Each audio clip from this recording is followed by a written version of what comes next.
frames, all of that, everything that we just did. That's jiu-jitsu. Now we switch to MMA. What's the difference?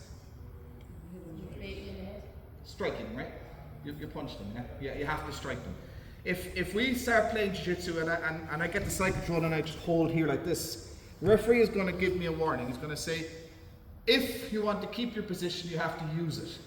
You have to progress or you have to use it. In other words, punch the fucker or I'm going to stand you up. Or transition to mount or back or something else. If you're just holding, you'll get maybe 5-10 seconds and that's it, then you're being stood up. If you go to Combate Global, where they prefer a more striking oriented game, they'll give you less time, 3 to 5 seconds. They had last December, one of the lads, Stephen Costello, he just won a title this weekend actually, but he was fighting and his game is very grappling oriented and he wants to get to the back most of the time. He uses side control pressure to get the guy to turn away and he gets the back and he has great success that way. And because he was in side control, referee gave him a couple of warnings and then stood him straight back up. And Steve was right back to the start of his sequence again. He's like, but I was on top. And he's like, no, carry on. And then he had to go through it again. He got stood up again. So then we came up with a hard and fast rule from the corner, was that every 3 seconds he had to punch him. He could continue on a sequence, but every 3 seconds, punch him once. And that became a thing. Even at one point he was on his opponent's back, like full back control here like this. He had a body triangle locked up and he was here. And the referee was about to stand him up. You know, like that's very unusual. Like if you had that in the UFC, they wouldn't stand you up because that's a very dominant position. But like different promotions have different agendas, we'll say.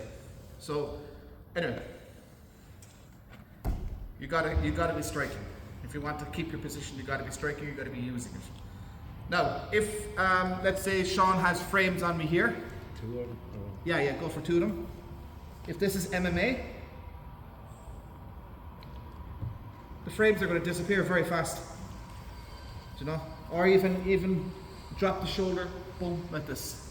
The frames are gonna disappear very fast. Right? Now the other problem is that if I go to punch, it's very easy now for Sean to get on his side.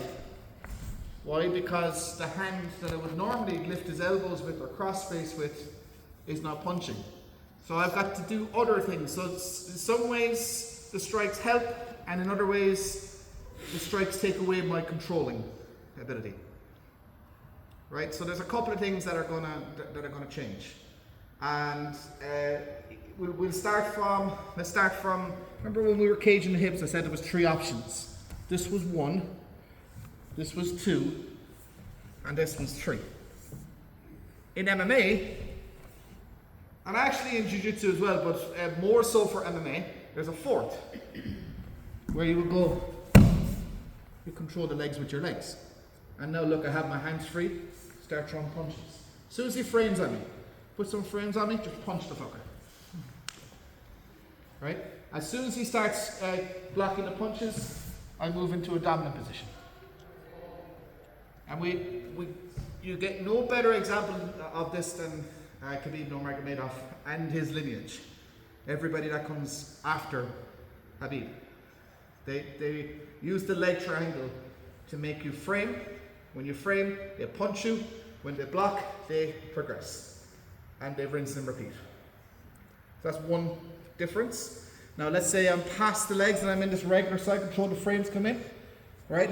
So if I want to do this, he's going to start shrimping and getting his guard back. I'll get a couple of shots off, but he'll be gone, right? So what do I do in that case? I want to keep his shoulders flat using my legs, not my hands. So I'm going to go like this. See that hand here? Right?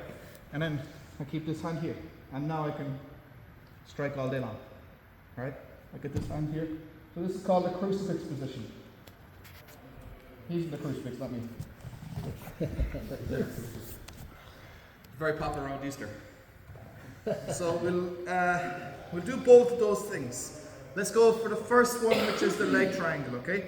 So we're in regular, we're past the legs, and here's what I'm gonna do. I'm gonna shelve his legs with my near side leg first, okay?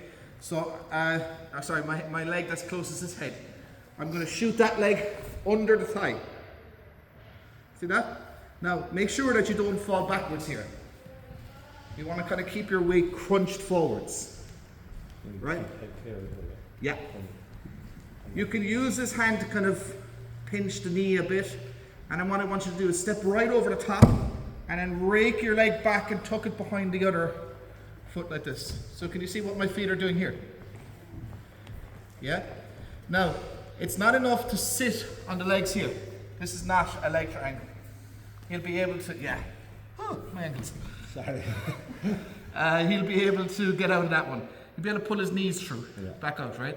Yeah, he'll be able to shrimp out of that. So that's not what a leg lace is, or a leg triangle, sorry. What I have to do is, so I'll just do the first part again. Look, a shelf here, pull his leg back, step over, rake. Once I get my feet behind, I drive my hips in, like this. This is a leg lace, or a leg triangle. So I'm actually doing that pressure. I'm driving my hips down. That'll mean that your knees will kind of spread apart from each other. But as long as you have your ankles crossed or your legs crossed behind their legs, and you're driving your hips in, that's fine. Knees together is not important. Okay, so we'll do that one more time. So we go here. So I take my leg that's closest his head, shove it under his thigh, step over, rake, and then once I have my ankles crossed, drive your hips down, and then what are they going to do? They're going to push on you. As soon as they push on you, you punch, boom, boom. As soon as they block, you progress into the mount position, and then away we go. All right, let's try that one first. 3, 2, 1, let's do it. Jeez.